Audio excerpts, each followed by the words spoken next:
If you're a custodial supervisor at a local high school, you know that cleanliness is key, and that the best place to get cleaning supplies is from Grainger. Grainger helps you stay fully stocked on the products you trust, from paper towels and disinfectants to floor scrubbers. Plus, you can rely on Grainger for easy reordering, so you never run out of what you need. Call 1-800-GRAINGER, click Grainger.com, or just stop by. Grainger, for the ones who get it done. If you're a podcast host, listen up, this one's for you. My name is Allie Jackson. I'm the host of Finding Mr. Height, a dating and relationship podcast that I've been doing for 4 years now, sharing my positive and practical approach to dating that's built on my own life experience. And I wanted to share another experience that I've had, my secret behind monetizing my show. It's called Red Circle, and I was just telling my colleague about how much I love their platform. With Red Circle, not only am I getting a seamless hosting experience, but I also love the support I receive in ad sales. It's not just typical ad sales either. It's targeted opportunities based on my show and my life. And the platform is super simple. You just set your preferences and Red Circle matches you with sponsors that align with your show. You can vet every opportunity and their platform gives you great analytics. More recently too, my Red Circle team has brought me opportunities outside of my podcast on social media to really augment the podcast partnerships, bring them full circle. I just can't recommend them enough. If you want to give it a try, go to redcircle.com to get your free trial. That's redcircle.com for a free trial. What's up, Buffalo Fanatics? Josh Allen here. Just wanted to say, go Bills. Ladies and gentlemen, it is your boy back at it again. Welcome to another edition of Rico Report, brought to you by you know who. It's the Buffalo Fanatics. Let's go, folks. Welcome to Tuesday evening. Yes, it's a little later than I normally rock with you guys, but you know what? Family always comes first. You guys already know what that is, and especially with the young one, his nap time is changing. I don't know if it's because the kids are now off of school and they're changing things up. He doesn't want to go to bed like he naturally does. So guess what? Daddy's got to put him in bed, and he likes to cut a little bit. So we have to cut. But other than that, we good to go. How is everyone doing? How's everybody shaking out this rough time? By the way, I give a shout out to all you Americanos watching. It is your 4th of July, your happy Independence Day. So I hope you guys are spending a great time with family, barbecue, and all that good stuff. And I'm gonna tell you, I don't know about you guys, but we had our Canada Day. We call it Canada Day on the 1st of July. So it's always a few days before you guys. And I'll tell you, man, it did not feel like a Canada Day. It didn't feel like, you know what I'm saying? Like it's a celebratory day. I don't know if it was the mood, whether it was a timing, people's busyness. I have no idea, but it didn't feel like it. So did it feel like an Independence Day for you guys? Did it feel like all right, we can party? If it did, good for y'all. But if it didn't, if you didn't get that vibe, that, you know what I mean? Like that celebratory mode, tell me why. Like why didn't it feel that way? God, for us, it was just, I don't know, maybe it was the weather for us, man. It's been raining and just like, you don't feel like kind of rocking out. But funny story. I live in a pretty decent neighborhood, a very nice neighborhood. I'm not gonna say decent, a very nice neighborhood. Neighbors are friendly. For those that don't know, I moved into a new province a couple years back. So we've established ourselves. We're pretty good out there. And somebody wanted to do fireworks. And for the kids and all that stuff, reached out. We have like a neighborhood Facebook group or whatever. So I said, hey, man, I'm rocking out with some fireworks. If y'all want to come through, come through. So everybody did. Everybody brought our kids, and we bring lawn chairs, and we're going on. And Buddy started letting them things go. Pop off, pop off, pop off. Having a good time. Until one of them decided to go from upright to leaning sideways. And your brain doesn't quite work as quickly because you start realizing something. And I'm like, wait a minute now.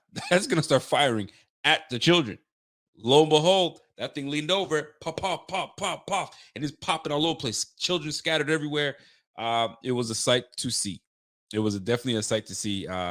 Everybody, I mean, I think there was a couple bruises from people tripping all over, but everybody got out there unscathed. But what a time.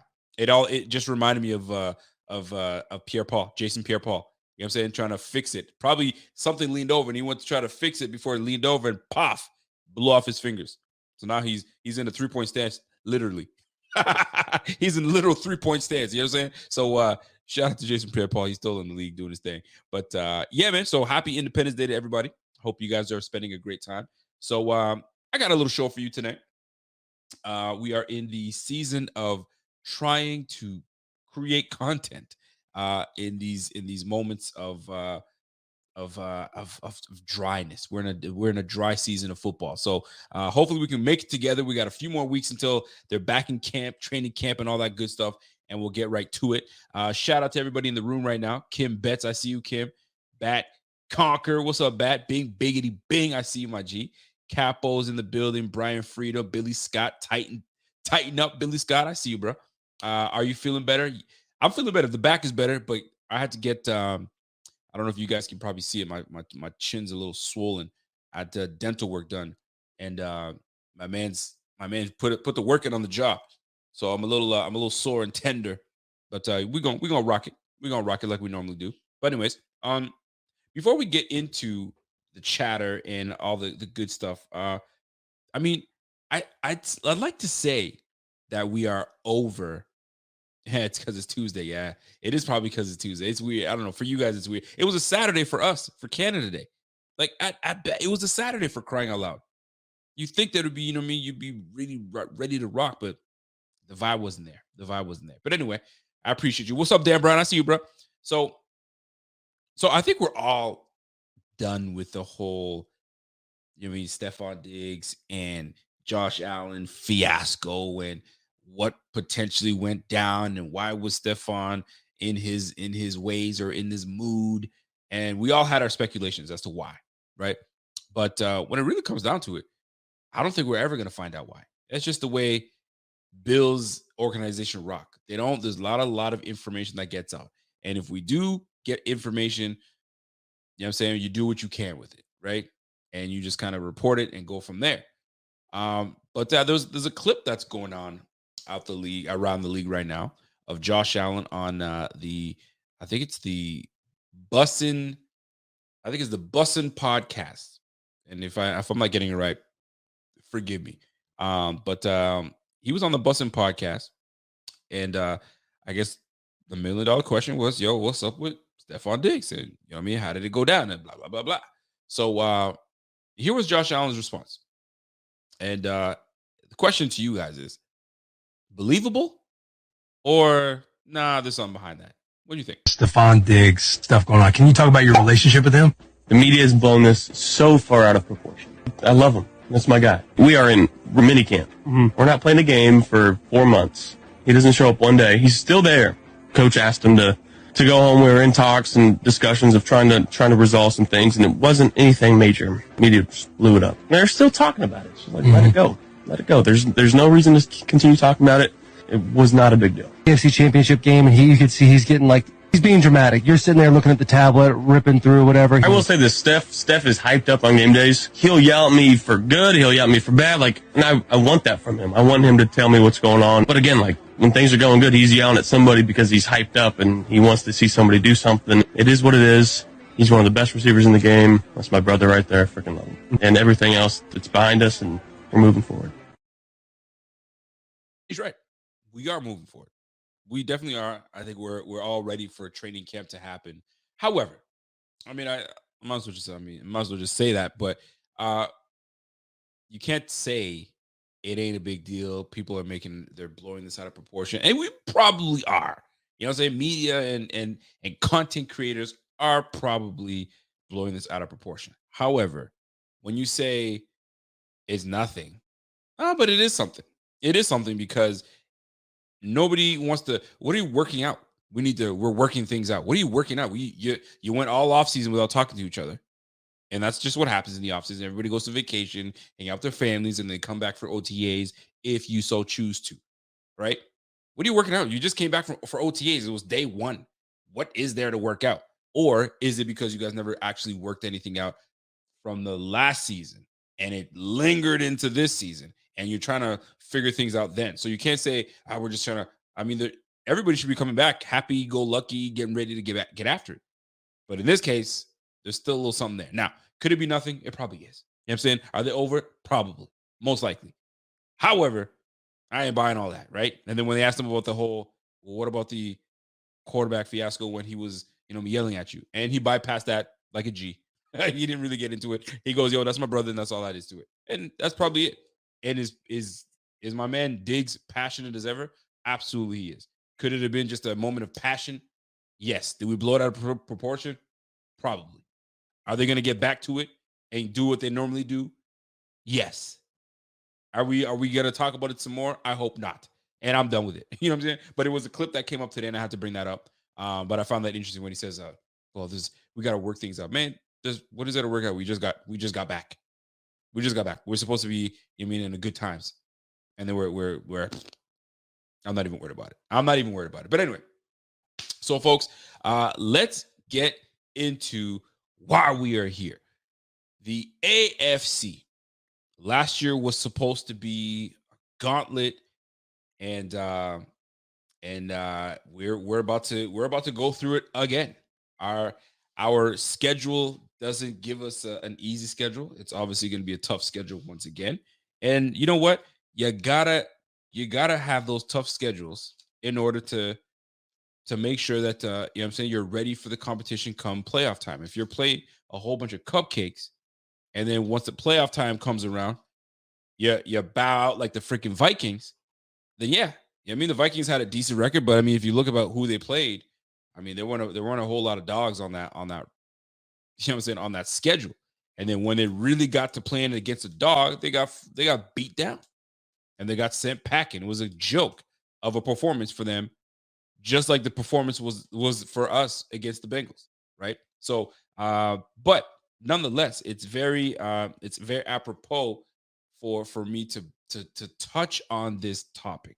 And I went through it and I was like, I mean, I could just say the whole AFC is obviously tough. We know that, but ranking them from fifth, and I could have chose top 10 teams, but I'm gonna choose 5 to make it a little challenging, and I'll let you guys have the team that is honorable mention, the honorable mention team, right? But every one of these games and every one of these teams that I put on this list are going to be a challenge for us, And I'll give you a hint. We play 2 of the teams on this for sure. And I'm just kind of going through the list here. Yeah, we play 4, we play 5. We play 5 of these teams. I think we play all 5 of them. So it'll be great. It'll be great. So except for one team that we don't play. So but yeah, we play 4 of the 5 teams that are on my list. So we are about to find out how I have these guys ranked. And if you guys are rocking with me, you guys let me know. Let me get my notes ready because I have them on my phone. Give me un momento. And hopefully I didn't lose it. It would be a shame if I did. So hang tight. All right. And there we are. Okay, I found them. Here we go. So let's start off with number 4. Let's start off with number 5. All right. So this team here, I mean, to me, it made all the sense to have this team as number 5. And this is a team that is on the rise. And this is a team that we are going to see this year. And listen, let me get right to it, man. Let me get right to it. It's the Miami Dolphins. The Miami Dolphins are going to pose a big threat to the Bills. Why? I mean, listen, let's just go, let's rewind. Let's go back in time, right? First, the wild card game. Although we had some guys banged up, although we were coming off of a very tumultuous year with all of things anything you can name, we went through. Now, I'm not one for excuses. I hate the excuses. If we lose, we lose. I hate to bring things up, but it is what it is. There were a few things that affected the team along the way, right? But I'm of a mindset and I'm of a mentality of F all the things that are happening. When you're in the moment right now on the field, none of that stuff that happened before should play a factor. You're in the game right this second. Let's roll, right? And that's the way I look at it. And maybe we just ran out of gas. Maybe that's the case, or we just freaking got outplayed. You know what I'm saying? And that's just what it is. But nonetheless, the Miami Dolphins in that wild card game really brought it to us, man. And it's not like they had a full roster. They were down to their third string quarterback in Skylar Thompson. And Skylar Thompson nearly led this team back into contention and trying to steal this game from the Bills, the heavily favored Bills. I mean, that game wasn't supposed to be as close as it was, but it happened to be. And these Dolphins were without their starting quarterback, their leader, in Tua Tagovailoa.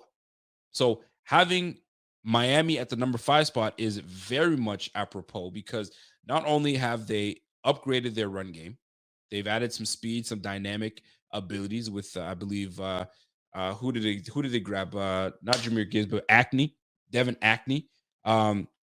So he's got the ability to stretch the field. He's got the speed galore. They got Raheem Mostert coming back. So that run game is going to be problematic for the Bills. And we have our moments of letting things slip by, losing focus, not tackling well. So a lot of those things play a factor in why this team is going to be a thorn in our side and one of the top teams to beat. So the Miami Dolphins have upgraded defensively. They've brought in Jalen Ramsey. That totally changes the makeup of your defense. Not only did they bring in Jalen Ramsey, they have a new defensive coordinator in Vic Fangio. Vic Fangio is a very good defensive coordinator. Now, it's not like the Bills have had issues with Vic Fangio before. We've played a Vic Fangio defense before, and we lit them up. So it's not like we're sitting there like, oh my gosh, they've got a new coordinator. What are we going to do? No. We've handled this before. The difference now is he's got a roster full of some dogs on that squad. Xavier Howard, you've got Ramsey on both sides. It is tough. You got Christian Wilkins going in as a vet. You got Phillips that's up and coming. They've got some players on that squad. Bradley Chubb, they brought him in, so he's going to be 1 year into this defense, so he's going to be screaming off that edge. So they got Phillips, they've got Chubb, they've got Wilkins in the middle. That's a solid defense. That's a solid defense. And offensively, obviously, you got Tyreek Hill and Jalen Waddle. I mean, that's the 1-2 punch right there. I don't know if there's a 1-2 punch better than that one right there in terms of the speed, in terms of the fear that they possess and they bring forth. Every defense is going to have to answer for that speed.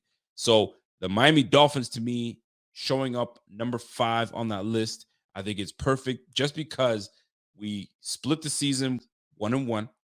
And then we went into the regular season with them nipping at our heels. So they're very close in kind of shortening the gap between the competition and how they're going to do against us. So to me, one of the biggest teams that pose a threat to the Bills are the Miami Dolphins at number 5. I think that fits well, and I think that's where they should sit. And it's going to be very interesting to see how they play this year with a new defensive coordinator, with some new pieces on defense. And they're going to be bringing it. They're going to be bringing it. And there is some video that's out there that I really don't like. I'm not a fan of it at all. But my guy, Dion Dawkins, I don't know if this was just a little promo or he's just having fun. I'm sure he was just having fun. It is always having fun. But he also gave ammunition to the Miami Dolphins. So when they play us, they got bulletin board material. And for those that are not sure what I'm referring to, if you go on, it's not going to take too much time for you to look at it when the show's all done. But Dion Dawkins went to a sporting goods store. I'm assuming he was in Buffalo. And my man saw Miami Dolphins T-shirts and jerseys hung up. And he started unhooking them and saying, what the heck is this? Throws it on the floor. Unhooks another one on the floor. Grabs a Tua Tagovailoa. He's got a Tua jersey, drops it on the floor. So, hey man, I'm just saying, folks, that's not the type of stuff that we want out there. You know what I'm saying? But it's out there, and they're definitely going to use that as momentum. And when they play us, they're gonna be like, oh yeah, they're gonna play this all over social media, and they're gonna be like, all right, here it is. I'm gonna make you buy this jersey. You're gonna wear this jersey. You feel me? So we are where we are. So we'll see how that plays out. But yeah, folks, that to me, Miami Dolphins sit at number 5, and they're definitely going to be extra motivated to take us down this coming year. So look out for the Miami Dolphins because that's gonna be a very big problem. Moving on, who is the number 4 team? Who do you think I have as the number 4 top threat to the Bills this offseason? I'm curious as to what you guys are thinking. I'm curious as to how you guys view the AFC and who poses the biggest challenge to us. Because I mean, there's some really good teams out there. The freaking Jacksonville Jaguars are a team that you gotta chill out and watch out for. Offensively, they're a good team. You got the LA Chargers. The LA Chargers should be out there. The New York Jets should be out there. I mean, so who do you think I have as my number 4 team? Could it be the Baltimore Ravens with the additions that they've made? So let's see who we have at number 4. So the number 4 team that I have as one of the bigger threats to the Bills this coming off season is none other than the New York Jets. And to me, this New York Jets is I mean, listen, if you really want to think about it, they were one piece away from really being a competitor and making the playoffs. Had they had a competent quarterback, a healthy quarterback at the realm under center, I think they make the playoffs. I think they make the playoffs. And I think there are going to be a problem for the Bills. This Jets team added a boatload of players. And the key significant player they've added, obviously, is Aaron Rodgers. Now let's go back in time. We played the Jets twice. We lost once where they absolutely figured us out offensively, and we just could not really get the ball rolling. We couldn't get the ball rolling offensively. We just weren't working. We had 2 offensive touchdowns, and they both came from the hands of Josh Allen, but on the ground. So nothing in the air. So we weren't even able to attack these guys in the air because they had our number. The game plan was solid. So how do they present as a tough foe, tough enemy, tough opponent this year? Well, guess what? You've got a healthy coming back from injury in Breece Hall. So Breece Hall is going to give them that rushing attack. Not only do they have Breece Hall, they got Michael Carter that's on our squad, so they're going to do it. They got reigning offensive rookie of the year in Garrett Wilson. Wilson's returning to that squad. They brought in Alan Lazard. So they've got a high-powered offense with a quarterback that's competent, that's been in the game, that's seen multiple defenses. He's going to have this team correct. Now, most folks are saying, well, hold on now. You got a new quarterback coming to a new team. He's got to get used to the new system. He's got to get used to his players. You're absolutely right. But the one thing that you're not right about, for those that are making this point, is that he's got to get used to a new offense. Heck, no, he does not, because he's got his old offensive coordinator back with him from the Green Bay days in Nathaniel Hackett. So Hackett is going to be out there calling plays that Aaron Rodgers is very familiar with. And he's going to get his numbers. He's going to do well. I right now still have us losing to this team week 1. I don't want it to happen, but I just feel it is going to happen. But we'll it's going to be really fun to see how this plays out. But this team, this is a good roster. If you guys are thinking that it's just the Jets, don't worry about the Jets. No, this is a solid roster, a very good roster. Defensively, they're solid, man. Trey Williams. What's up, Trey? Trey says, Joe Marino went over the Jets roster. He and Kyle Krabs said this is Rodgers' second best roster ever. Listen, and they're not wrong. And I almost bumped these guys up. I almost bumped the Jets up because the way they played us last year, even when we won somewhat convincingly last year, they still gave us fits. You know what I'm saying? So imagine them with a competent quarterback, with an offensive coordinator that they're very aware of. They're going to be a problematic team. So to me, I have the Miami Dolphins as number 5. I have the Jets as the number 1. As number 4 option. And it's just they're just well run from GM to head coaching. You know what I'm saying, to the veteran players that they brought on this team. This defense is going to be Quinnen Williams is going to be getting after it. You got Sauce Gardner going into his second year. Whitehead is back there. Mosley. That's a dog of a defense. You got Jermaine Johnson screaming off the edge going into his second year. They've got some players on that squad, and you got to give them respect. And they're going to be bringing it to the Bills, because look, think about it. We got a quarterback now. We were ready to whoop your ass twice. You know what I'm saying? We stole one from y'all, and you came back and got one. Imagine if we had a quarterback that was good enough, and we beat you with freaking with Zach freaking Wilson. I mean, for crying out loud. So imagine now that we have a damn Hall of Fame quarterback. Let's roll. So they're coming in with the utmost confidence into this year, thinking and confidently thinking, yo, we can get the Bills twice. Yes, they're great. Yes, they're a solid offense, but yeah, we got a squad now. We got a team. We got a quarterback, and that's what makes all of the difference in this situation. So let's go, man. This is gonna be fun. So to me, I see this as the number 4 team that's gonna give us fits, that's gonna give us problems. And I see that some people are not worried about these Jets. My man GW says, yo, Rico lays in bed at night wondering if the Bills will make the playoffs this season. It's not like that, man. It's not like that at all. It's just you gotta be real. I'm not gonna sit here and be a homer and say, we're gonna go 17-0, we're gonna go 13-3. No. Listen, I don't think you guys understand when that's why you got to give respect to teams like the Chiefs. You got to give respect to teams like the Patriots that every single year you're going to get everybody's best. And I use the Patriots as the best as because they got 7 rings for crying out loud. Well, Tom Brady does, right?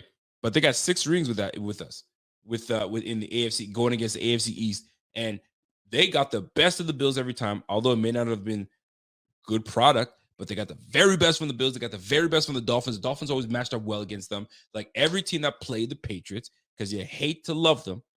You know what I'm saying? Nobody likes the Patriots, but you always respected them and you came with your best. And these guys, year in, year out, always put a great product together and won games. So we are at a point where we are significantly better than we've been in the past. And we've been obviously successful, 3 straight division titles. So we've got a little something under our belt, and they're ready to say, I don't care. We do not care is what they're saying. So they're going to be coming after us. So is it a matter of me being shook? Heck no. It's a matter of showing respect. It's a respect thing because those boys are going to be bringing it. They ain't going to stop, and they're going to be bringing it. And we better be ready. We better not go in there like some of the fans that I see saying, hey, it ain't nothing. You know what I mean? Aaron Rodgers is over the hill. You know, they said the same thing about Tom Brady when he went to Tampa, and guess what? He won one with Tampa over the hill. You know what I'm saying? So I am buying that. So to me, they pose a big threat, and I'm looking forward to seeing that matchup with the Bills and the Jets week 1. Should be fun. So to me, I got the number 4 team as the New York Jets. So if I got number 4 being the Jets, who's number 3? Who do y'all think? And I don't want to say who do you think I have. Who do you guys think is the number 3 team that poses a threat to the Bills? That poses a big threat to us. And if we play this team, boy, it's gonna go down to the wire. And the team that I have here, it's gone down to the wire in many games that we played this team. We're matched up very well, and sometimes you could even argue that it can go back and forth. It can go back and forth. So I've got Bills Mafia says we're giving the Jets too much credit. See, this is where I disagree. I wholeheartedly disagree. And Bills Mafia, and I hope this doesn't have to happen. But if I come back, I'm waiting for, you know what I'm saying, Bills Mafia folk to be like, yo, Rico, you were right, man. Like, this team is legit. This is a good team. Now, the great thing about this situation is I don't want to have to do that. But the great thing about this is we have a damn good roster too. We have guys that are coming back. So as good as these guys are, we're just potent. You know what I'm saying? And we have a little something behind our back with great coaching, great GM. I mean, all the things I named about some of these teams that we're about to face, we have that and some. So do I worry about these other teams? I don't worry so much, but I respect what they bring to the table. So that's what it is. So number 3, we're on to number 3. Who is the number 3 biggest threat to the Bills and potentially knocking them down, knocking them off, and really being a problem for us? Who do you guys think I have at number 3? And who would you guys think would sit at number 3? Because right now I've got the Jets at the Miami Dolphins at 5. I've got the Dolphins at 4. Who do I have at 3? Well, one person has guessed it. I got the Ravens, man. I got the Ravens at 3. Some might think I'm tripping. Yo, how you have the Ravens? What are you thinking? Well, let me tell you, folks, the Ravens defensively are built very well. They're built very well. They've added some significant pieces to their squad, but defense, you always know will always do well. They've got a defensive coach, so you know for a fact that they're always going to be ready to go. But it's what they did on the offensive side of the ball that's got me saying, "Holy, you better hold on a second now." First of all, Lamar Jackson is going to be healthy. Lamar Jackson has got a fat ass contract under his belt. So he's taken care of. He can now say, all right, let's play ball. But not only do they have Lamar Jackson back, but they got Gus Edwards is going to be returning, which is a bulldozer of a running back. You've got OBJ coming off. Now, listen, we're not getting, in his prime OBJ. And I gotta keep it funky. We're not getting in his prime OBJ, but we're getting an OBJ that is motivated as ever, right? He's in a new scenario. He's in a prove it deal with the Ravens. So he's got everything on the line to make sure that he can prolong his career, to show that he's not washed and he ain't done. You feel me? So to me, having OBJ on that squad, now you got Andrews, you got Isaiah Likely, you've got Zay Flowers. That's going to be a problem. Zay Flowers' route running ability, Zay Flowers' quickness is going to, his separation, his ability to separate is going to give defenses fit. So Lamar Jackson, I read this article where Lamar was like, yo, I'm trying to throw for 6,000 yards. Now that means they got a new, listen, offensive coordinator. They got a new coordinator, and I believe in Todd Monken. So Monken is an extremely different coordinator than Greg Roman. Roman was all about the tight ends and running that rock, and you respect it. But now we got to be in a league where you got to throw the rock. You got to be able to throw the rock. And the one thing that the Ravens fans have been just complaining about is that give Lamar his weapons. Give Lamar weapons, man. Every other team has got their weapons, and all Lamar has is Andrews. And it's evident that's all he's got. So when you look back and realize, okay, hold on a second now, the Ravens made some moves this year. So I'm looking at these Ravens as a problematic team, especially, you know what I'm saying, with motivated receiving core. And this is a passing league. So you got Zay Flowers, you got OBJ, Isaiah Likely, Andrews. You've got like two other former first round, Rashad Bateman, and I'm missing one other receiver that's been up there. So they've got a slew of receivers on that squad. So now it's just a matter of them putting it together. Now, and I take the Ravens because just last year we played the Ravens and we got out of that. We snuck by them with a nice defensive play at the end of the game to seal it with an interception. But those boys were moving. They were moving that ball, and they play us tight every time. And the fact that now my man has receivers, he doesn't have to force feed Andrews. He can actually spread the football around. That could be a very dangerous Lamar Jackson with this Ravens team. So this Ravens, and some folks might not see them as a threat to the Bills. I think they probably see other guys that are up there. So we'll see how this plays out, man. They still have the ability to add some pieces. Dalvin Cook is still out there. Maybe they add Dalvin Cook to that mix and changes everything about that. Maybe D-Hop, unsigned D-Hop, says, you know what, let me take my chances and go to Baltimore. We'll see. But we always play the Ravens very tight. The Ravens are very good. And I think this is going to be a team that we may not want to see. We may not want to see this team because of, okay, now they got their receiving core together. So now what do we got? Now, the one thing that I will say is that you got everything's new. You know what I'm saying? Everybody's not familiar with everybody. Everybody's not familiar with Todd Monken, the new offensive coordinator. So they may take them some time. And this is why I had a hard time, because I see the Ravens above the Jets and Dolphins. But then I was like, could it be the Ravens? Maybe I could have took the Jags. Maybe I could have took the Chargers. The Chargers I heavily was thinking about. But I like where the where I place the Ravens. I have the Ravens at number 3. Number 3, Ravens is the top 3 threat in my book for this upcoming season. And I'm gonna stand by that, and I'm looking forward to not a debate per se, because I'm not debating y'all. But if you have another 5 that you feel are the biggest threats, listen, drop that in the comment section and let's roll. All right. So it's down to the last 2, the final 2, and you might be surprised on who I have on the list. You might be surprised, but here we are. So you have listen, and let me get to the Bills first. All right. Let me get to the Bills, because before I get to these 2, I gotta let people know these Bills are nothing to play with either. Right. We've got guys that are coming back. I just saw a photo of Von Miller, I guess, training and get back to it. Brother looks swole from head to toe. You know what I'm saying? He looks like he's ready to go and physically in top shape. Obviously, we won't know how soon we can get him back, but for the most part, Von Miller could be ready week 1. Could be. He's got the potential to be ready week 1. But let's look at this whole roster altogether, because I don't want y'all thinking that I'm overlooking this Bills team. I highly am not, because I know what's going on. So first things first, the return of Jordan Poyer and Micah Hyde.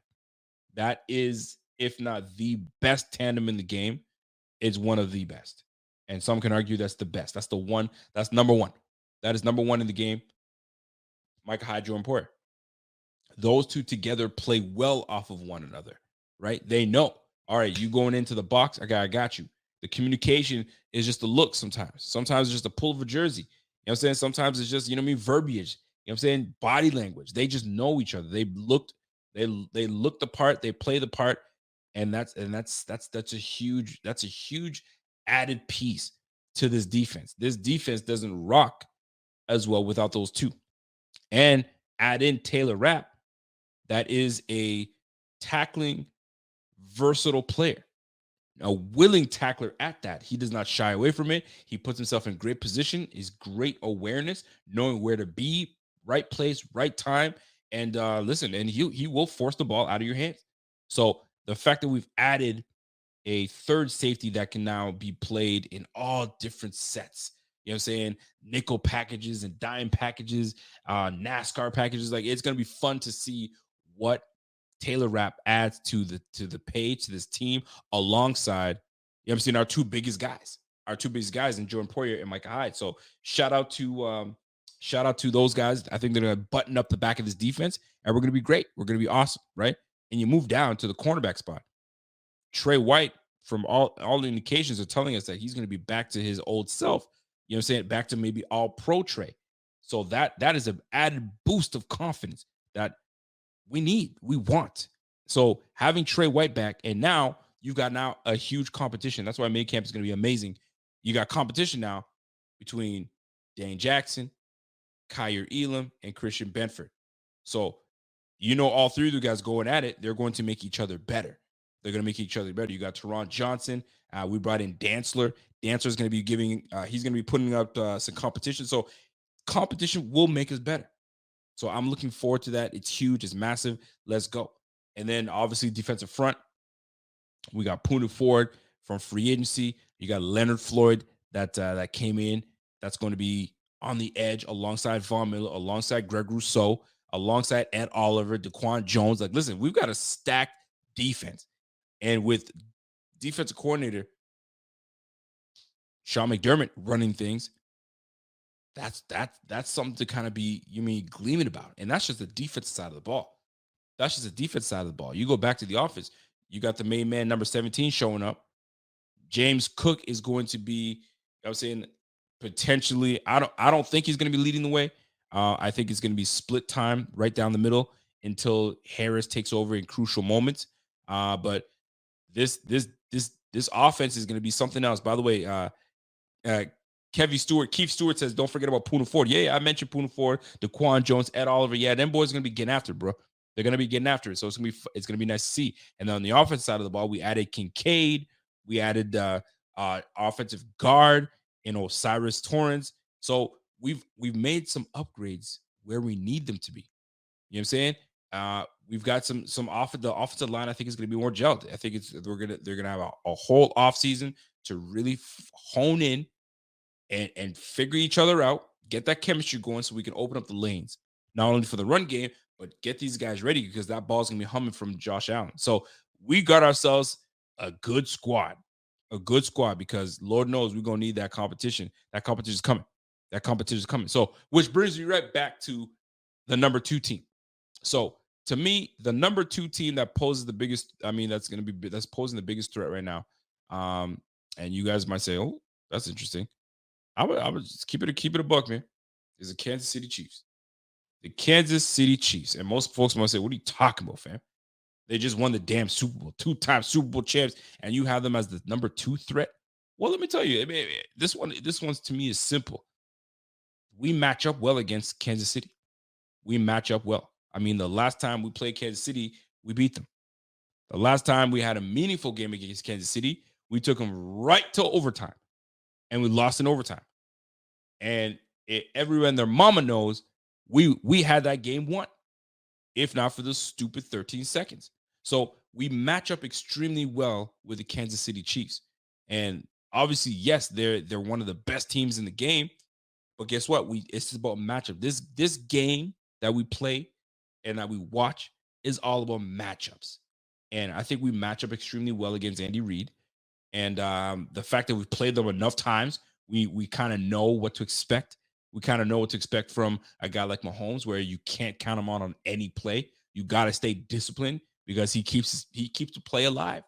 He keeps the play alive, and his arm is always live. So that is one player that you just can't give up on. You got to keep going until he's all the way down and you hear that damn whistle, because that boy is the truth. He is the truth. So shout out to the Chiefs. I think the Chiefs is the number 2 team. Defensively, Nick Bolton, I think he's a hell of a player. Chris Jones is one of the best defensive tackles. The guy is a absolute problem. Now, did they lose some players? Yes, they did. They lost Frank Clark, older guy, but 35, 36. They lost Frank Clark. But for the most part, offensively, you thought they would have took a step back when Tyreek Hill left. They only amped up. Their offense actually even got better. So, and now you bring on some key acquisitions from the draft and guys that are going to be stepping the game up for next year. The Chiefs are going to be solid, man. They're going to be solid, and I look forward to seeing what these guys bring. But we match up extremely well against the Chiefs. We just do, and I stand on that. And the Kansas City Chiefs, if they play us, it's like they may have a slight edge over us in terms of matchups, because that Andy Reid connection is just, I think Andy Reid is just a much better coach than Sean McDermott. But Sean McDermott knows Andy Reid, so there's going to be some moments where he's got him. But if you're looking for the advantage from the Chiefs over the Bills, it's coaching. It really comes down to coaching, because we've been our coach before. But Andy Reid he's Andy Reid, man. The guy is just amazing. He's one of the best, if not the best in the game at doing what he does. Doug Peterson is up there as well. Notice how these guys are 2 offensive coaches. So we'll see how that plays out. But to me, I have the Kansas City Chiefs as the number 2 threat to the Bills. And last but not least, I'm gonna get right to it. I'm not gonna maybe bore you guys. It's the Cincinnati freaking Bengals as number 1. Need I say more? The matchup is terrible. We didn't match up well against them. Defensive coordinator had Dorsey just trying everything he can in that divisional game, and it just wasn't working out. Defensively, they had us. Offensively, they were moving the ball at will. They ran for over 160 yards rushing. Like, we just had no answer for the Bengals. And if you rewind it to the matchup during the season when Damar Hamlin went down, the Bengals still were moving the ball at will and with ease against the Bills. Where it kind of had us like, holy crow, this is not the way we want this game to go. And then obviously the unfortunate news happened with Damar Hamlin, and the game had to be canceled. But boy, oh boy, I'm not going to lie, it wasn't looking good. It wasn't looking good. We were getting cooked. They were moving the ball up, right, left, center. They were just moving the ball at will, and there was nothing much we could do about it. And that took place again in the divisional round. Buffalo Fanatics, what's going on? This is Pierre the Kingpin, and I wanted to talk to you today about Cigars International, which is the ultimate destination for premium homemade cigars. Known as the industry leader, Cigars International offers the largest selection, unbeatable prices, and a customer service experience that's second to none. Whether you're new to cigars or a seasoned vet, Cigars International makes enjoying cigars easy, approachable, and fun. Cigars International is the go-to retailer for all things cigars, with the biggest selection of premium homemade cigars available anywhere. Cigars International offers unbeatable deals and discounts, making it easy to stock up on your favorite or try something new without breaking the bank. With fast free shipping and their 100% satisfaction guarantee, you can shop with confidence knowing that Cigars International stands behind every order. They have good relationship with vendors that helps provide great low prices. Whether you're new to cigars or a seasoned pro, Cigars International makes it easy to find the right cigar with helpful guides, staff reviews, and expert advice. It's not just about cigars. Cigars International also offers a wide range of accessories and more to elevate your smoking experience. Check out the great deals every day at cigarsinternational.com. That's cigars, CIGARS, international.com. Use code FANATICS at checkout for 20% off your order of $50 or more, plus free shipping. Or visit www.cigarsinternational.com/fanatics, and the discount will automatically apply. Again, use code FANATICS at checkout for 20% off your order of $50 or more, plus free shipping. Or visit www.cigarsinternational.com/fanatics, and the discount will automatically apply. If you're a custodial supervisor at a local high school, you know that cleanliness is key, and that the best place to get cleaning supplies is from Grainger.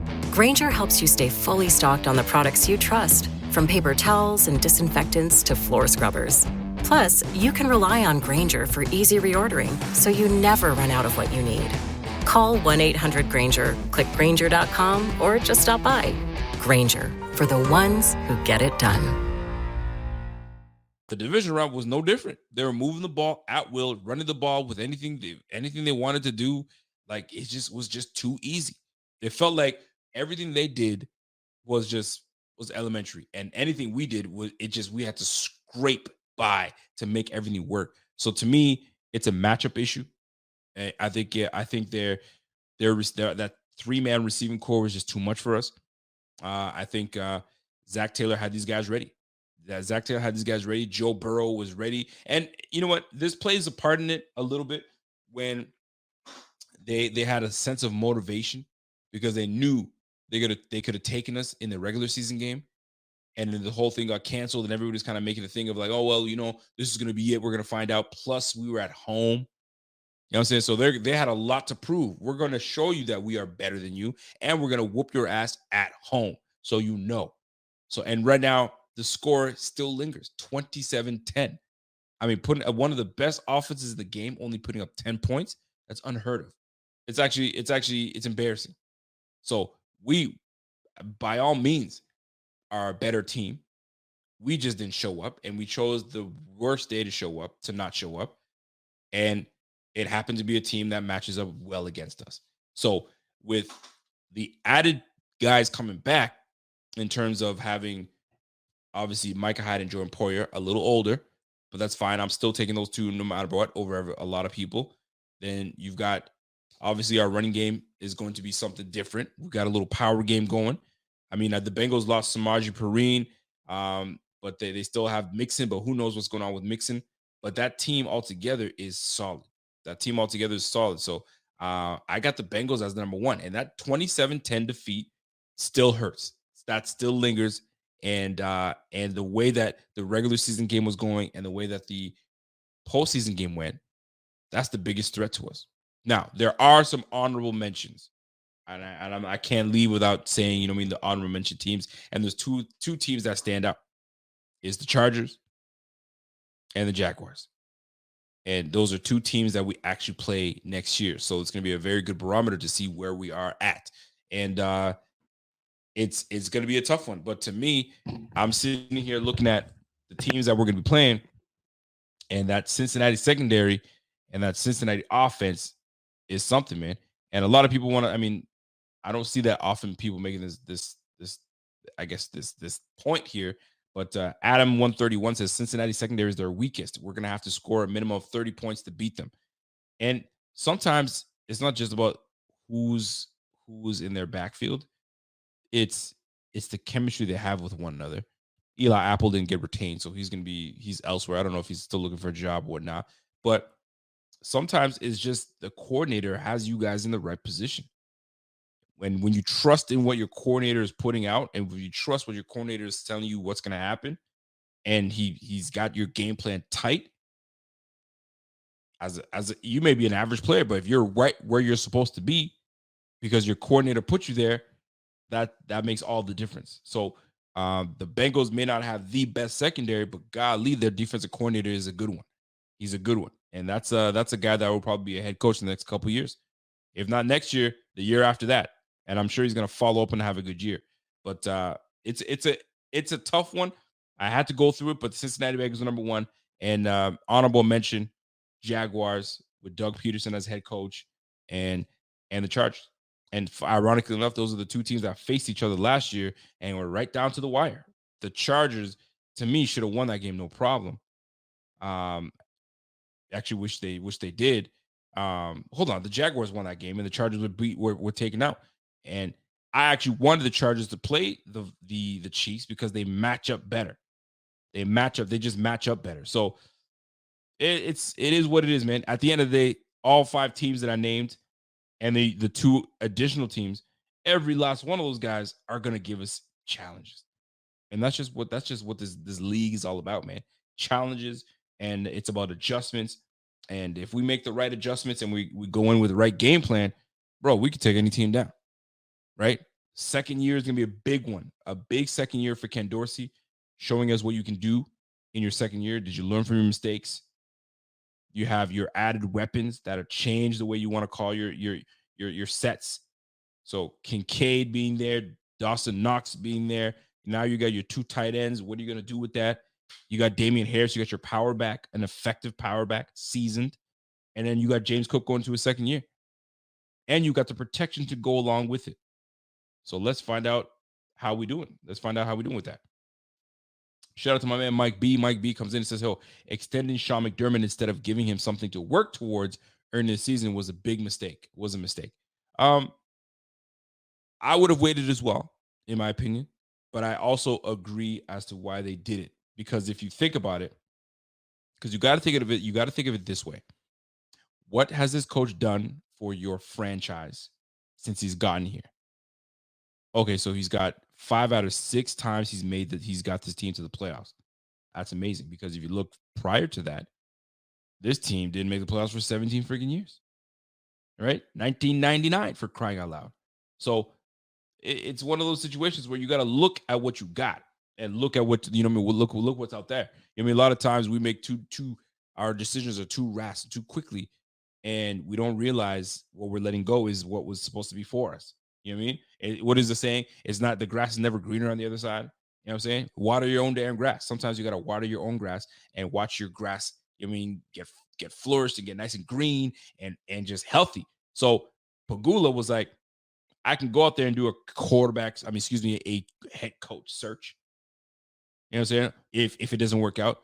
But I want these guys to work out. They together have built this team to a respectful team. They've built it to a respectful franchise. Why wouldn't I sign them? Why wouldn't I get these guys long term? So that's the way I look at it. Long term, I'll bring you guys on. Let's roll. I'm not looking elsewhere. Who am I going to look for? Another reject from a team that's just going to be regurgitated around? I mean, like, come on now. I think we got when you got something good, you hold on to it. And I think we do have something good in McDermott. I think McDermott is fantastic. And Brandon Beane is amazing. So keeping those two together, you know you're always going to field a competitive team no matter what. You always know it. So I'm good with that, man. I'm absolutely good with that. Tanya, what's up, Tanya? Tanya Bowman, what's up? She goes, beat the Bengals with Lamar and almost beat by one mistake with our backup. We almost kept the Bengals out of the playoffs for sure. So, so you're a Ravens fan, I'm assuming, Tanya.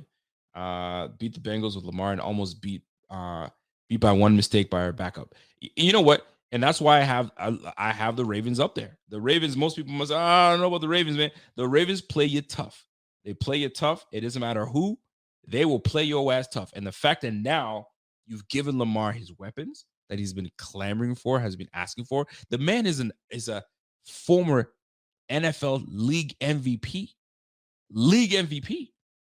So you better put some respect on Lamar's name. And now that you've given him some weapons around him, the sky's the limit for the Ravens.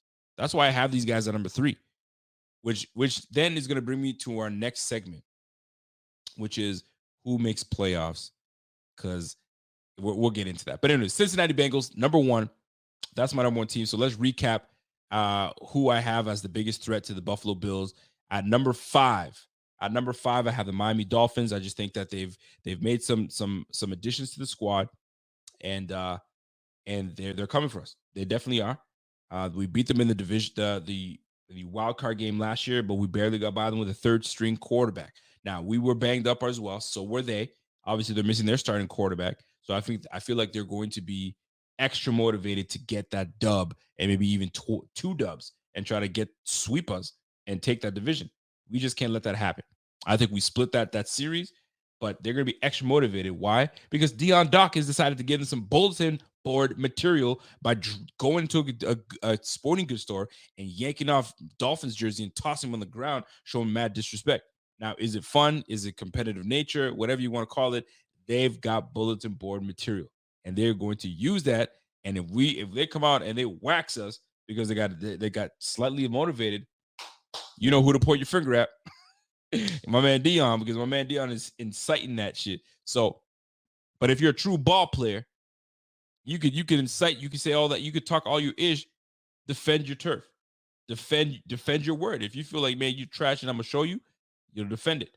But you just wrote a check for your team to cash out for you, my man Dion. So hopefully that's a nice pen you used to write that check and you guys cash that bitch out. But I'm looking forward to it. So number 5, we got the Miami Dolphins. Number 4, we got the New York Jets. Need I say more? Solid GM, solid head coach, franchise quarterback in Aaron Rodgers. Guys that are coming back from being hurt along the year.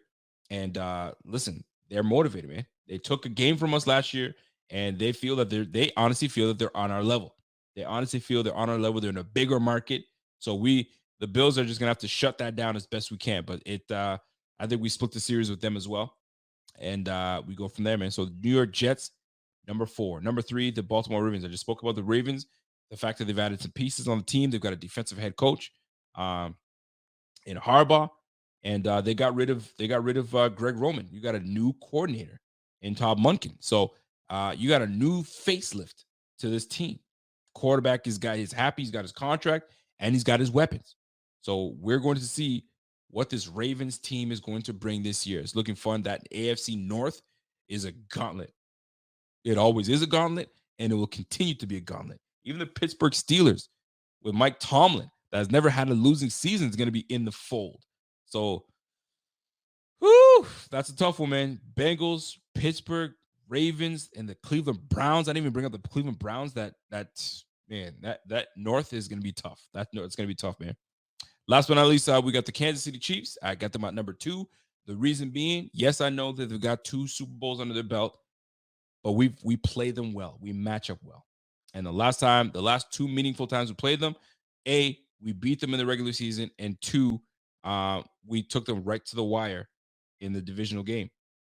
And 13 seconds is what just kept us out of it. So here we are. So I have the Kansas City Chiefs as number 2, and number 1, the Cincinnati Bengals, only because of pretty much the last game we played, 27-10. They just absolutely beat they curb stomped us. They beat us. They beat the brakes off of us. It was bad. It was bad. And to this day, if you're not mad about this game, shake yourself, because I'm still mad about that game. I think we're much better, and we didn't give them what we were supposed to give them. We didn't give them what we were supposed to give them. Tanya says, "Yo, thank God Roman is gone." Listen, man, Greg Roman, I think, was given a raw deal. I don't think he was as bad as Ravens fans want to make him to be. However, listen, you gotta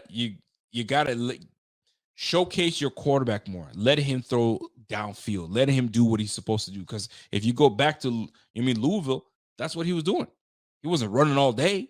It wasn't just a run-centric team. However, Greg Roman, on the flip side, was using Lamar to his strengths. That's why Todd Monken, being the offensive coordinator now we're about to find out, okay, how great can Lamar be? How great? Because we already know he's solid. He's already a solid quarterback. But how great can you make him? Now that we've removed an offense that is just kind of based around him and what he does and his skill set, maybe there won't be too many RPOs. Maybe it's just a lot of 3-step, 5-step, 7-step, and we got to see him. Sling that rock. So it'll be fun. It'll be fun to see what the Cincinnati Bengals and the Bengals and the Baltimore Ravens bring. It's gonna be fun. Seasoned Beast, what's up, Seasoned Beast? So yeah, I appreciate all the responses, but like the man says, trust the process. It takes time to put all these pieces to win a Super Bowl together. Yes, indeed. You got to trust the process, man. You got to trust it. And when you trust the process, good things could happen. Now, the 76ers have been telling us to trust the process since Joel Embiid was out there, and they ain't really bring anything. So I don't know. We might have to change our slogan from trusting the process to something else. But for now, we will trust the process. Mike B comes in and gives me a comment and says, "Yo, overall good list, Rico. Ravens, I'm iffy about. 4 to 5 picks are solid for sure. Now, here's my question: if you guys were to remove the Ravens, if let's just say you guys like that whole list, Dolphins 5th, the Jets at 4, number 3 is a blank. You guys can put whoever you guys want there. You know what I'm saying? Or you want to move the Jets up, Dolphins up, whatever you guys want to do. And then the Cincinnati Bengals and the Chiefs. I think the Cincinnati Bengals and the Chiefs are 1 and 2. You guys might have it one way or the other. But 3, 4, 5 is where it's tough. So give me your 5. Obviously, I know who your first 2 are, but what do you got for your number 3? And if it's the Ravens and you don't like the Ravens, who do you put ahead of the Ravens? Do you put the Cleveland Browns ahead of the Ravens? I mean, they are in the same division. Could Cleveland come in and bypass the freaking Baltimore Ravens? Do they bypass the Cincinnati Bengals? The Cincinnati Bengals even get out of the North? I mean, the last 2 years, which is a great segue into my new topic here, is the last 2 years, if you guys don't realize it, there's been 7 new teams that have come in to the playoffs. 7 new teams. So, and it's trending that way. So the real question now is, if we have to move on from, and this is where I need your help here, folks. This is a tough one. By the way, we're going to move on to next topic tonight. But thank you guys for tuning in. If you guys are here for the first time and you guys are a Ravens fan or you're a Chiefs fan or Bengals fan, yo, smash that like, because we have content like this going throughout the whole season. And I think you guys will really appreciate it. So smash that like while you guys in here. If you guys haven't subscribe to the channel. And let's roll. This is the Rico Report. And let's get to it.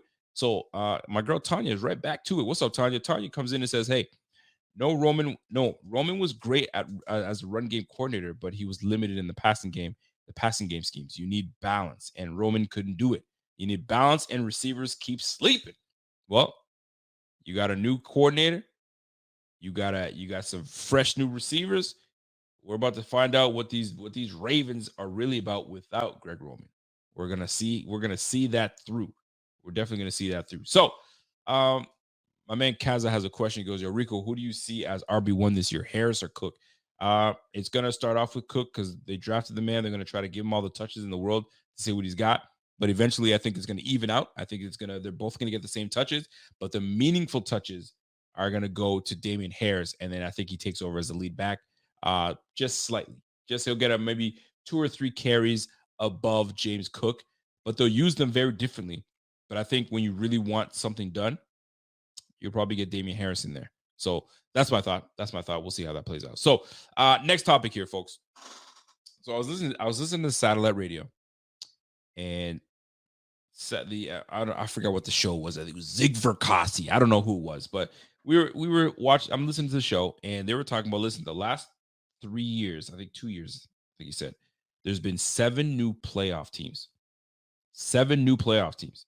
So it goes to tell you the parity in his league is amazing. I mean, it's not always the same teams making it back. We had 7 new playoff teams, both NFC and AFC. So I wanted to kind of take a stab at who the next new batch of 7 is going to make the playoffs. So that being said, let me scroll on back to my do I have it? Yes, I do. Let me go back to it. There we go. So obviously there are some good squads out there, and the way the playoff picture rolls, you saw how it was last year. Let me just bring that up again. Give me a moment here. There we go. So just last year, it was Jacksonville, Los Angeles Chargers, Cincinnati Bengals, the Baltimore Ravens, the Buffalo Bills, and the Miami Dolphins. And obviously, Kansas City was the number 1 seed, and they were able to get in there and have that bye, right? On the NFC side, you had Tampa Bay, Dallas, Minnesota, the New York Giants, San Fran, and Seattle. And obviously, Philly had the number 1 seed, so they got a chance to chill out. So, who comes in as a new team to kind of bump out another? So, sometimes it's not about who's going to be the new team that comes in, but it's more so who is going to be replaced. So, when you look at who we had, let's go to the AFC South. We got Indianapolis Colts. We got the Jacksonville Jaguars. We got the Tennessee Titans. And we've got the Houston Texans. Houston is just not ready yet. They got a rookie quarterback that's running things. They're still in rebuild mode. So I'm going to count them out. You got the Tennessee Titans that very well coached, but they got some issues at quarterback, man. Ryan Tannehill, Malik Willis, and obviously they brought that rookie from Kentucky, Will Levis, or was it Will Levis or Will Levi? Anyway, so those 3, you got those guys competing, and who knows how it's going to play out. This is going to be does Malik Willis take it? Does the veteran and Ryan Tannehill take it? It's going to be tough. So in the chat, let me know who you think is going to jump in and be a playoff team. My girl Tanya's back at it. What's up, Tanya?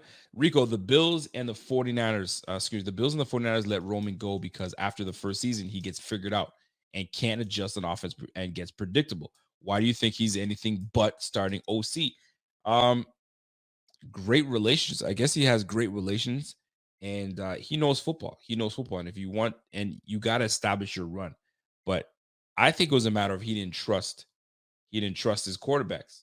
And if you don't trust your quarterbacks to do what you need, or maybe you're just limited at the end of the day. So I think it's a bit of both. You didn't trust them to get out. And sometimes, you know what? Let me scrap that. Sometimes it's an arrogance thing too. This is my offense, and this is how I want you to run it. I don't want you deviating. I'm not going to put in a few things. I want it like this, and this is how I want it, and that's how we're going to run it because it's been effective. Look at where I've been, and look at the offenses that I've had. It's always been effective. Just run it the way I want to run it. I think he could be like that, and where they're like, okay, it's just not working out. It's great, but then at one point when we need to sling that rock, we're down 7 or we're down 6, and we need to now open up the passing game. You're limited in that regard. Sorry, sir. We got to move on to another. Offensive coordinator. So I totally get what you're saying, Tanya. I really do. All right. So who do we got replacing who? So let me start with the NFC. I'm gonna start with the NFC. The NFC South. We got the Saints. I'm just writing this down. We got the Saints. We got Tampa.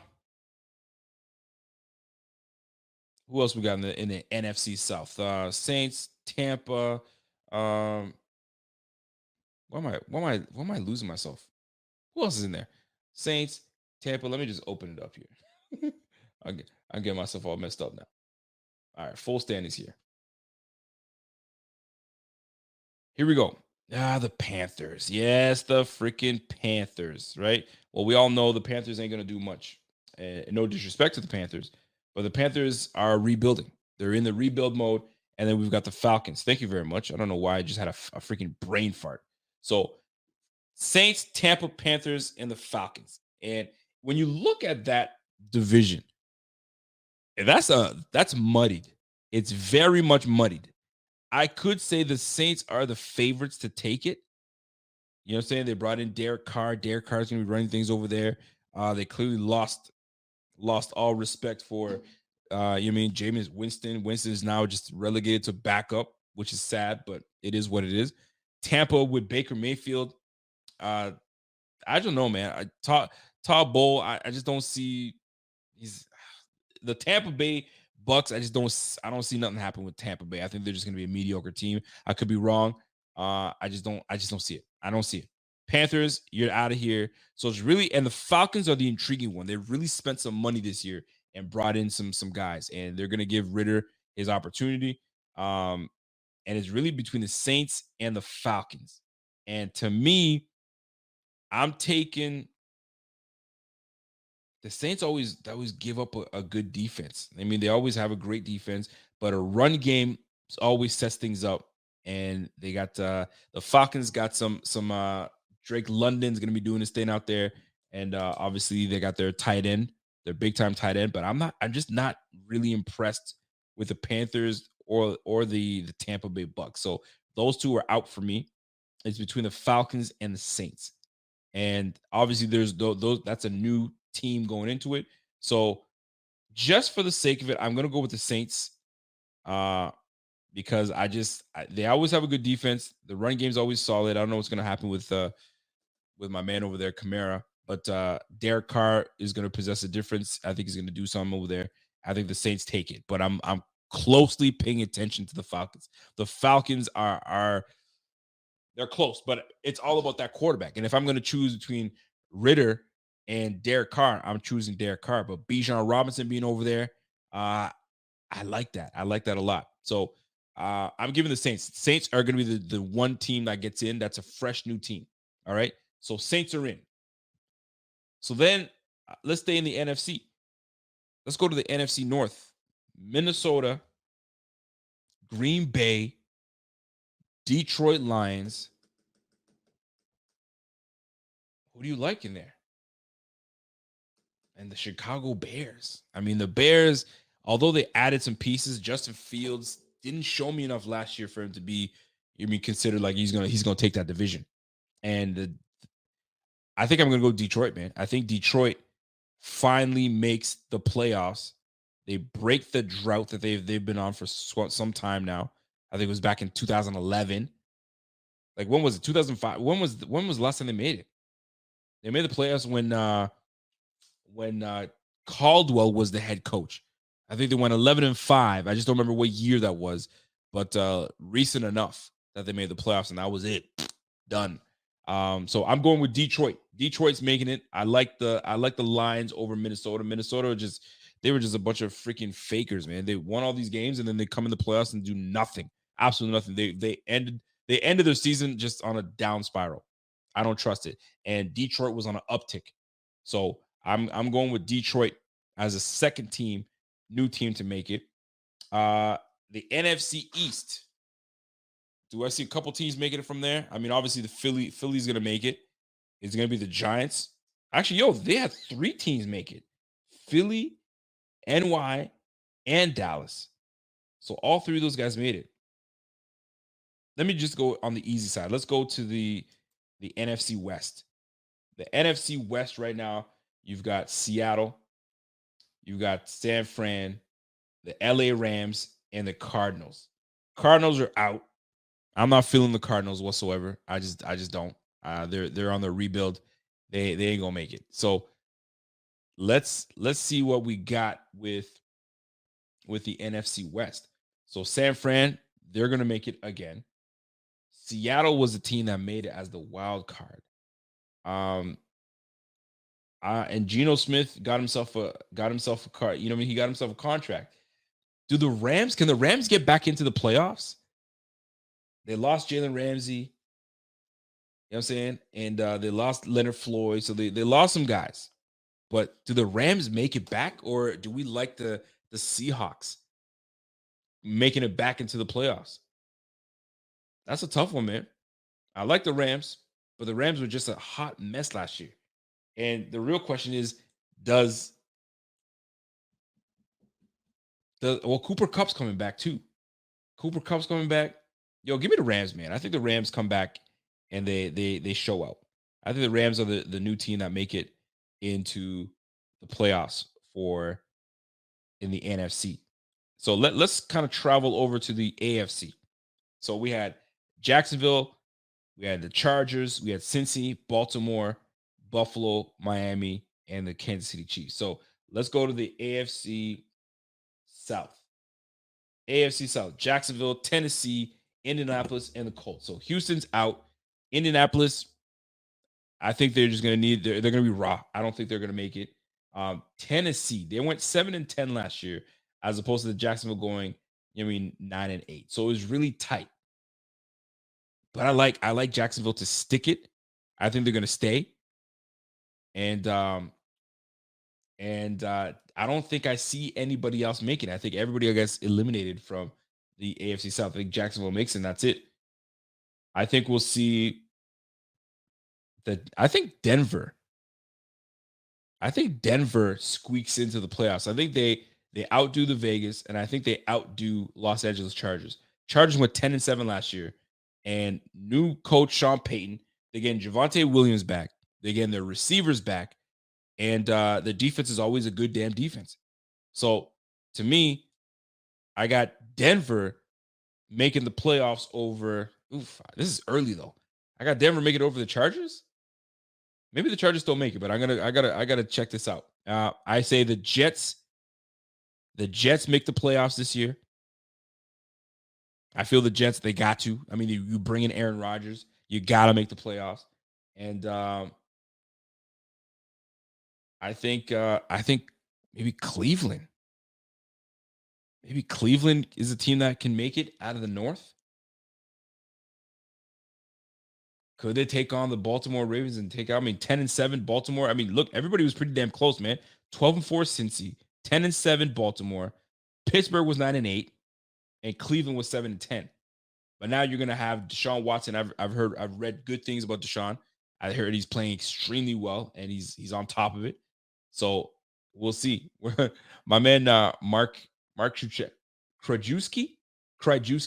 Mark Krajewski says, "Yo, sorry Rico, Rams and their F them picks got them one Super Bowl and years of rebuilding. You don't think they're gonna make it back in?" I question Matt Stafford. I think Matt Stafford might be. We got the best of Matt Stafford. I question Matt Stafford. So if we don't have the Rams make it, it's back to Seattle.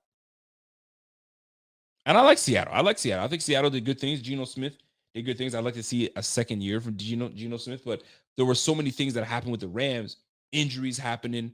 So it's tough, man. I say Cleveland might be a team that jumps in and gets it. So 1, 2, 3, 4, 5, 6. We need one more team, one more new team that makes the playoffs.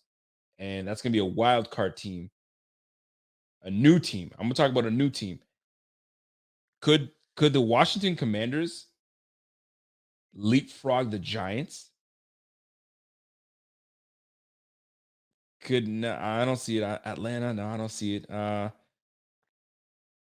Washington, I don't know, man. Maybe maybe a new team. Vegas, I don't think Vegas makes it. I don't think Tennessee makes it. Cleveland, Pittsburgh. Maybe 2 teams make it. Maybe 3 teams make it out of the North. What do you guys think, man? We need one more team. Jamel tells us to watch out for the Pittsburgh Steelers. You got to watch out for Pitt.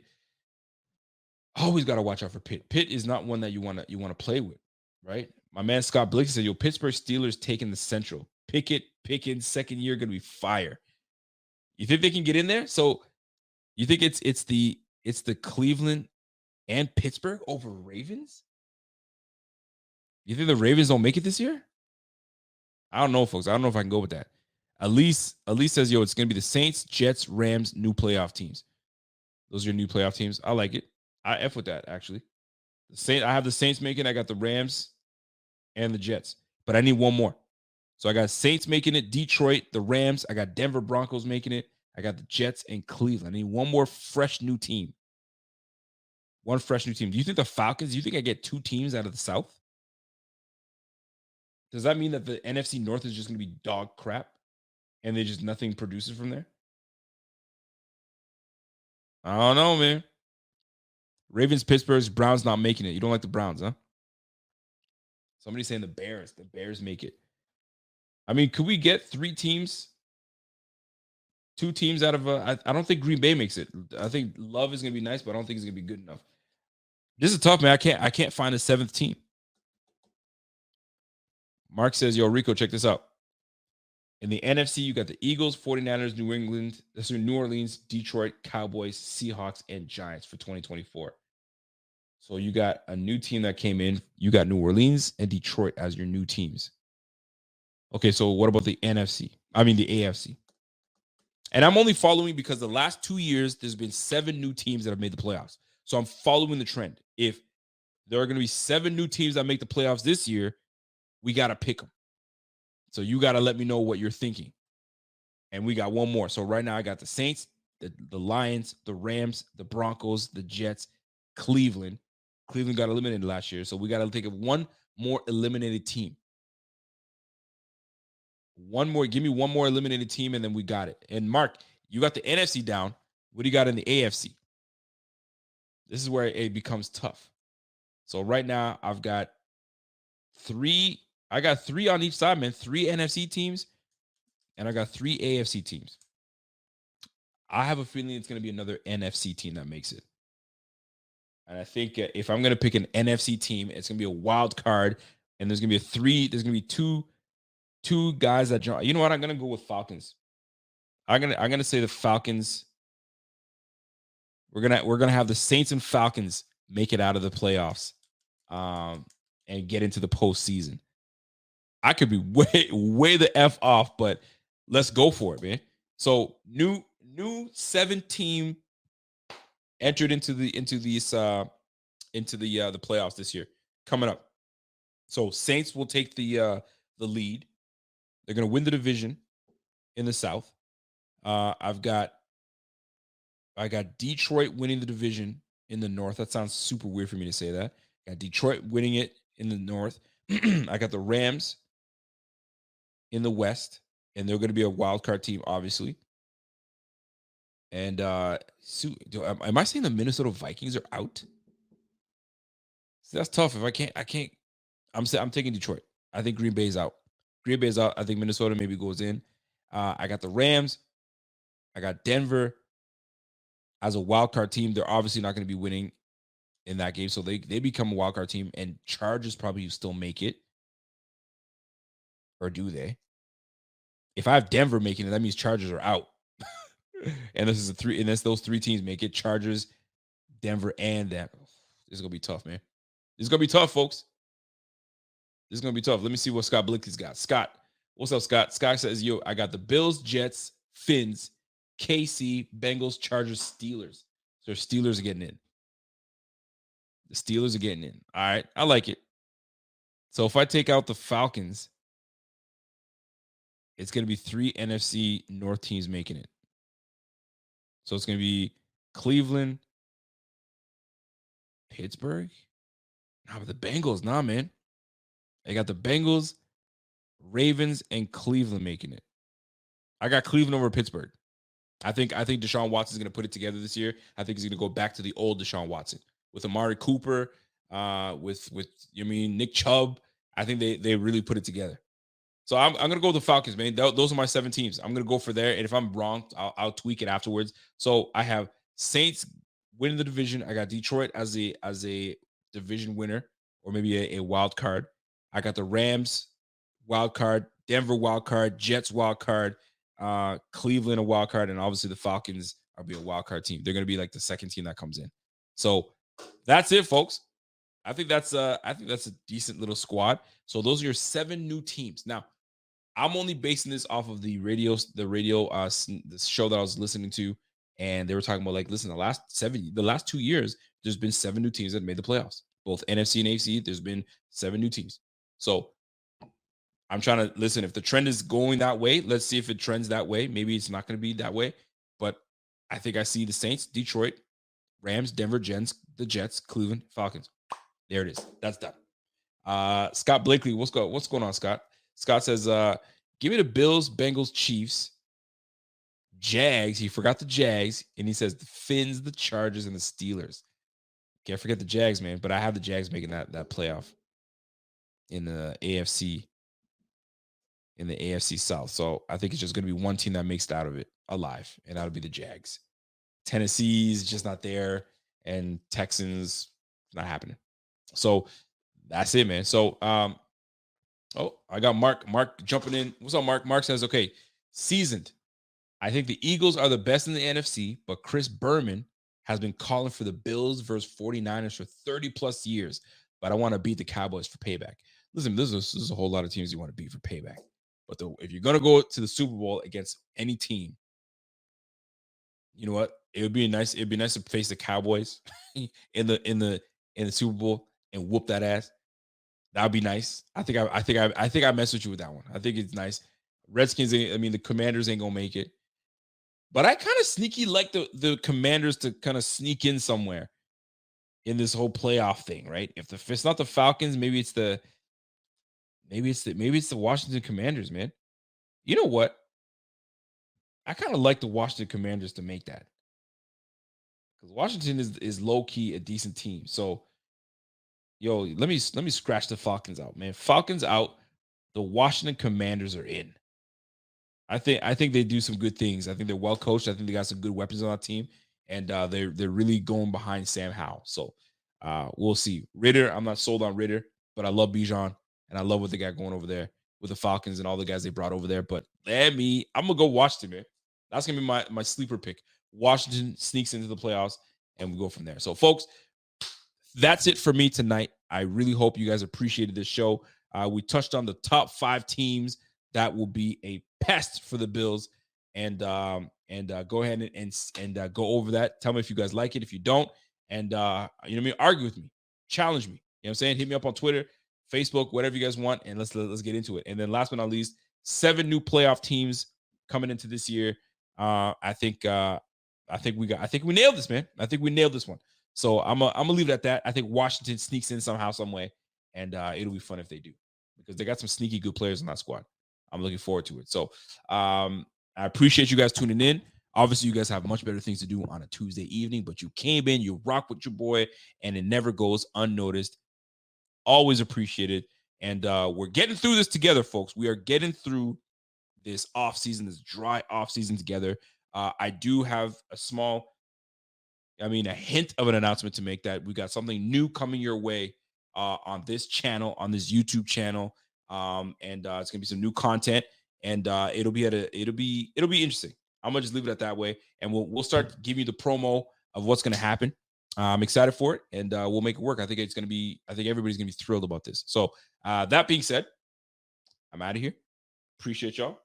It's always a great one. And until next time, it's your boy Rico. Enjoy your evening, and we'll catch you on the flip side. And until next time, it's your boy, and I'm gone. Have yourself a great night. Catch you on the flip side. Peace. Let's go. Let me get my banner up. Get you out of here. Let's go, folks. Have yourself a great night. Peace.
If you're a podcast host, listen up, this one's for you. My name is Allie Jackson. I'm the host of Finding Mr. Height, a dating and relationship podcast that I've been doing for 4 years now, sharing my positive and practical approach to dating that's built on my own life experience. And I wanted to share another experience that I've had, my secret behind monetizing my show. It's called Red Circle, and I was just telling my colleague about how much I love their platform. With Red Circle, not only am I getting a seamless hosting experience, but I also love the support I receive in ad sales. It's not just typical ad sales either. It's targeted opportunities based on my show and my life. And the platform is super simple. You just set your preferences and Red Circle matches you with sponsors that align with your show. You can vet every opportunity and their platform gives you great analytics. More recently too, my Red Circle team has brought me opportunities outside of my podcast on social media to really augment the podcast partnerships, bring them full circle. I just can't recommend them enough. If you want to give it a try, go to redcircle.com to get your free trial. That's redcircle.com for a free trial.